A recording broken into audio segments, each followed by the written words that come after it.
ಇವಾಗ ಮಾವಿನ ಹಣ್ಣು ತಿಂದಿದ್ದೀವಿ ನೋಡಿ. ಮಾವಿನ ಹಣ್ಣೊಂದು ಸಿಪ್ಪೆ, ಇದನ್ನ ಏನು ಮಾಡೋದು? ಚೆನ್ನಾಗಿದೆ ನೋಡಿ, ಮಾವಿನ ಹಣ್ಣಿನ ಸಿಪ್ಪೆ ಸಖತ್ತಾಗಿದೆ.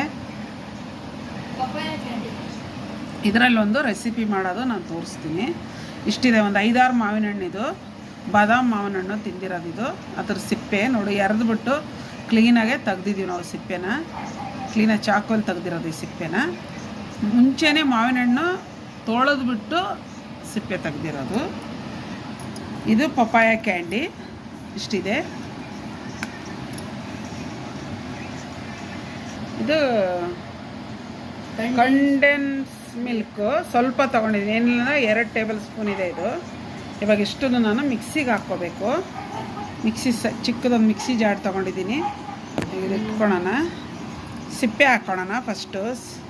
ಸಿಪ್ಪೆಯಲ್ಲೂ ಇರುತ್ತೆ ಶಕ್ತಿ, ಬಿಸಾಕ್ಬೇಡ್ರಿ. ಏನೋ ಒಂದು ಮಾಡಿ ಮಕ್ಕಳಿಗೆ ಕೊಟ್ಟರೆ ಚೆನ್ನಾಗಿ ತಿಂತಾರೆ. ಎಲ್ಲರೂ ತಿನ್ಬೋದು, ಮಕ್ಕಳೇ ಅಂತಲ್ಲ, ಎಲ್ಲರೂ ತಿನ್ಬೋದು. ಇದೆಲ್ಲ ಹಾಕ್ಕೊಡೋಣ. ಇವಾಗ ಇದು ಹಾಕ್ಕೊಡೋಣ.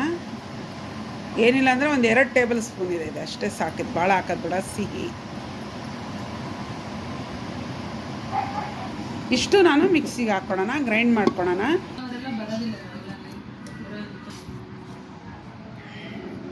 ಹಾಕ್ಕೊಂಡಿದ್ದೀನಿ. ಒಂದು 2 ಸ್ಪೂನು ಹಾಲು ಹಾಕ್ಕೊತೀನಿ. ಇವಾಗ ಹಾಲು ಹಾಕ್ಬಿಟ್ಟು ರುಬ್ಕೊತೀನಿ. 2 ಟೇಬಲ್ ಸ್ಪೂನ್, 2ರಿಂದ 3 ಹಾಕ್ಕೋಬೋದು, ಏನು ತೊಂದರೆ ಇಲ್ಲ. ಇವಾಗ ಮತ್ತೆ ಮಿಕ್ಸಿಗೆ ಇದನ್ನು ಹಾಕ್ಕೋಬೇಕು. ಸಣ್ಣದರಲ್ಲಿ ಅದಾಗಿಲ್ಲ, ದೊಡ್ಡದ್ರಲ್ಲಿ ನಾನು ಹಾಕ್ಕೊಂಡಿದ್ದೀನಿ, ತೋರಿಸ್ತೀನಿ ನೋಡಿ. ಇಲ್ಲಿ ದೊಡ್ಡದ್ರಲ್ಲಿ ಇನ್ನೊಂದು ಸ್ವಲ್ಪ, ಒಂದು 4 ಸ್ಪೂನ್ ಮತ್ತೆ ಹಾಲು ಹಾಕಿದ್ದೀನಿ. ಕಡಿಮೆ ಆಯಿತು ಹಾಲು.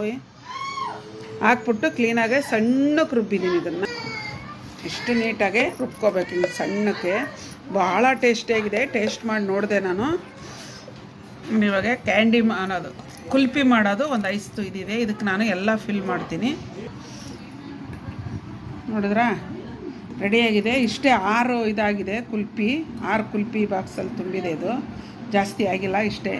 ಏನಿಲ್ಲ ಅಂದ್ರೆ ಒಂದು 3 ಮಾವಿನ ಹಣ್ಣಿಂದಿದು ಸಿಪ್ಪೆದು. ನೀವು ಇದೇ ಥರ ಮಾಡ್ಕೊಳ್ಳಿ. ಇದಕ್ಕೆ ಕ್ಯಾಪ್ ಹಾಕ್ಬಿಟ್ಟು ನಾನು ಫ್ರೀಝರಲ್ಲಿ ಇಕ್ಬೇಕು. ನಾವು ಇದು ಚೆಂದ ಲಾಕ್ ಮಾಡಿ ಈ ಥರ.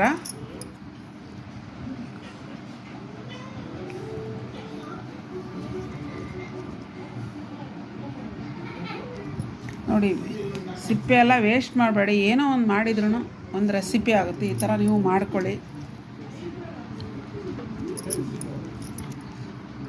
ಟೇಸ್ಟ್ ಮಾತ್ರ ಭಾಳ ಚೆನ್ನಾಗಿದೆ ಮಾತ್ರ. ಇವಾಗ ಇದನ್ನು ನಾನು ಫ್ರೀಝರಲ್ಲಿ ಇಕ್ತೀನಿ. ಫ್ರೀಝ್ ಆಗಬೇಕು, ಏನಿಲ್ಲ ಅಂದರೆ ಒಂದು 3 ಅವರ್ ಫ್ರೀಜ್ ಆಗಬೇಕಿದು, ಆವಾಗಲೇ ಚೆನ್ನಾಗಿ ಬರುತ್ತೆ ತೆಗಿಯೋಕ್ಕೆ.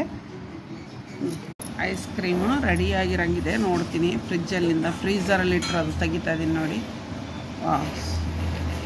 ಸೂಪರಾಗಿ ಬಂದಿದೆ, ನೋಡಿದ್ರಾ, ಸಖತ್ತಾಗಿ ಬಂದಿದೆ ಐಸ್ ಕ್ರೀಮು. ಸ್ವಲ್ಪ ಹೊತ್ತು ಆಚೆ ಇಟ್ಬಿಟ್ಟು ತೆಗಿಬೇಕು, ಡೈರೆಕ್ಟಾಗಿ ತೆಗಿಯೋಕ್ಕೆ ಹೋದರೆ ಅದು ಬರಲ್ಲ. ಸೂಪರಾಗಿ ಬಂದಿದೆ ನೋಡಿ. ಮಕ್ಕಳಿಗೆ ಆರಾಮಾಗಿ ಮಾಡಿಕೊಡ್ಬೋದು ನೀವು ನೋಡಿ. ತುಂಬಾ ಅಂದರೆ ತುಂಬ ಚೆನ್ನಾಗಿ ಬಂದಿದೆ. ಎಷ್ಟು ನೀಟಾಗಿ ಬರ್ತಾಯಿದೆ ನೋಡಿ. ಇದರಿಂದ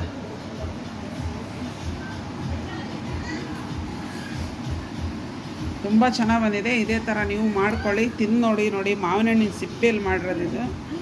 ನೀವು ಮಾಡ್ಕೊಳ್ಳಿ, ತಿಂದು ನೋಡಿ. ನಮ್ಮ ಚಾನಲ್ ನೋಡಿರಿ, ಸಬ್ಸ್ಕ್ರೈಬ್ ಮಾಡಿ, ಕಮೆಂಟ್ಸ್ ಹಾಕಿ, ಶೇರ್ ಮಾಡಿ, ಲೈಕ್ ಮಾಡಿ.